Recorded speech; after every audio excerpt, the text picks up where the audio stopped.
कि सोना कबूतर जैसन, सोना कबूतर जैसन पाँख फहरावेली, यूपी त यूपी बिहार के हिलावेली।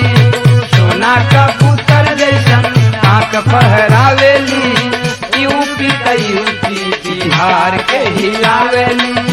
सोना कबूतर जैसन पाँख फहरावेली, यूपी त यूपी बिहार के हिलावेली। एक लाइन और हम गाइला, कहनाम बका। गोरे गोरे गलवा की गोरकी गोरैया, गोरे गोरे गलवा की गोरखी गलैया, ए गोरी गलवा की गोरखी गलैया। उठावा तोहार गोरी पान